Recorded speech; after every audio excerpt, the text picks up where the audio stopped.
Have you ever really thought about what it takes to just pick up a cup of coffee? It feels simple, right? But behind that one little action is this incredible dance of chemistry inside your brain. Today, we're going to look at what happens when that dance gets disrupted by Parkinson's disease and the amazing science that's trying to restore the rhythm. Seriously, think about it. Walking across a room, typing on a keyboard, all these things we do without a second thought. They feel so effortless, but they're actually being orchestrated by this ridiculously complex system in your head. So let's pull back the curtain and see exactly how it works.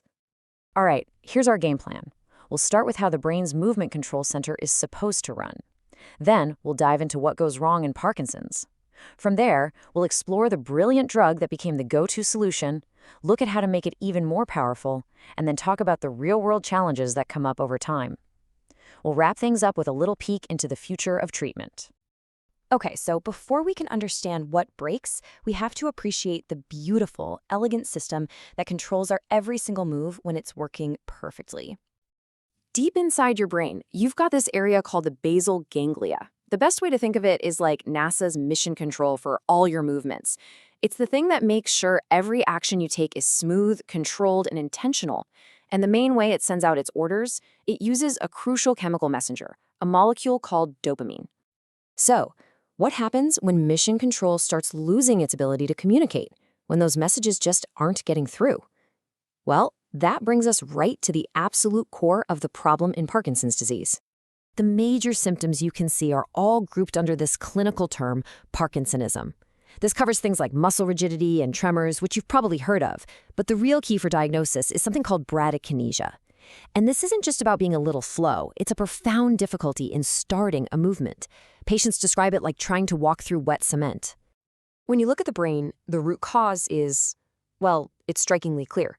In a healthy brain, there are these specialized cells that are just constantly pumping out dopamine.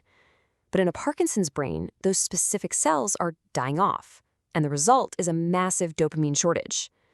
Mission control is basically left trying to shout its orders, but its communication lines are down. And it is so important to understand this. Parkinson's is not just a movement disorder. That loss of dopamine, along with other chemical changes in the brain, can trigger a whole host of non-motor symptoms. We're talking about everything from mood and sleep to things our body does automatically, like controlling blood pressure or even swallowing. So if the problem is just a lack of dopamine, the solution seems obvious, right? Just give the person more dopamine. But of course, it's never that easy. And figuring out how to get around this problem led to one of the most clever, ingenious solutions in all of modern medicine. Okay, here's hurdle number one, and it's a big one. Your brain is protected by this super selective filter called the blood-brain barrier. Think of it like a bouncer at the world's most exclusive club. It's fantastic at keeping out toxins and other bad stuff. But unfortunately, it also blocks dopamine, so you can't just take a dopamine pill. It would never even get past the front door. The workaround is honestly brilliant. Instead of giving the brain dopamine directly, doctors give patients its chemical precursor, a molecule called levodopa. Levodopa is clever. It can essentially sneak past the bouncer by hitching a ride on a special transport system. Once it's safely inside the club, inside the brain's own enzymes get to work and convert it into the dopamine it needs so badly. But there's a huge catch, a really big one. When you take levodopa by itself, most of it gets converted into dopamine before it even reaches the brain, out in the rest of your body, where it just causes side effects. In fact, a staggering 97 to 99% of it gets wasted. Only a tiny 1 to 3% actually makes it to its final destination. So how do you fix that? Well, you give levodopa a bodyguard. That's why it's almost always prescribed with another drug called carbidopa. Carbidopa's only job is to run interference. It blocks the enzyme that converts levodopa into dopamine everywhere outside the brain. And here's the cool part. The bodyguard itself can't cross the blood-brain barrier. So levodopa gets to arrive at its destination safe and sound. This combo is so effective, it actually reduces the amount of levodopa a patient needs by about 75%. Now, that levodopa-carbidopa combination is the absolute gold standard of treatment, but it's not working alone. There's a whole support team of other medications that doctors can use to boost its power and really fine-tune the whole process. Let's quickly meet the support team. First up, you've got dopamine agonists. You can think of these as dopamine impersonators. They don't actually increase dopamine levels, but they directly stimulate the dopamine receptors, tricking the brain into thinking they're the real deal. Then you've got MAO-B inhibitors. Their job is to play defense inside the brain. They stop an enzyme that normally breaks down dopamine, which makes every molecule of dopamine you have last just a little bit longer. And finally, there are COMT inhibitors. They act like a second bodyguard, blocking a totally different enzyme from breaking down levodopa out in the body just to make sure an even steadier supply gets through to the brain. And this brings us to a really critical part of the story.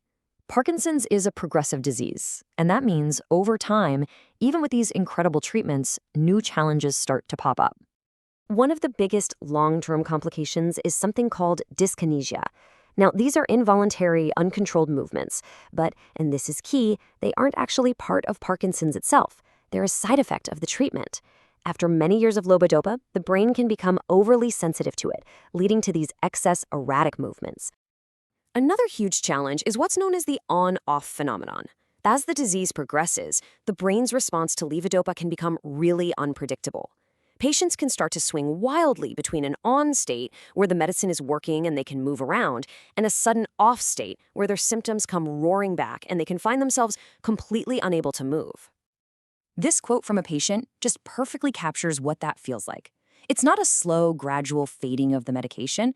It's like a switch being flipped. One minute you have mobility, and the next, you're just frozen. Managing these ups and downs becomes one of the main goals of long-term therapy. So with all these long-term challenges in mind, you have to ask, where do we go from here? What's next? Let's take a look at what the future of Parkinson's therapy might actually hold. The stuff on the horizon is just incredible. We already have things like deep brain stimulation, which is basically a pacemaker for the brain that helps calm down those faulty circuits. But looking forward, researchers are experimenting with gene therapy to literally reprogram cells to start making dopamine again. Others are working on a type of vaccine that could clear out the toxic proteins that build up. And maybe the holy grail of it all is the search for biomarkers, a way to find a signature of the disease years before the first physical symptom ever shows up. And really, that's what this all points to. This isn't just about finding better treatments for the symptoms, it's about changing the entire game. It raises the biggest, most hopeful question of all. Could we one day find a way to stop Parkinson's in its tracks before it even has a chance to start?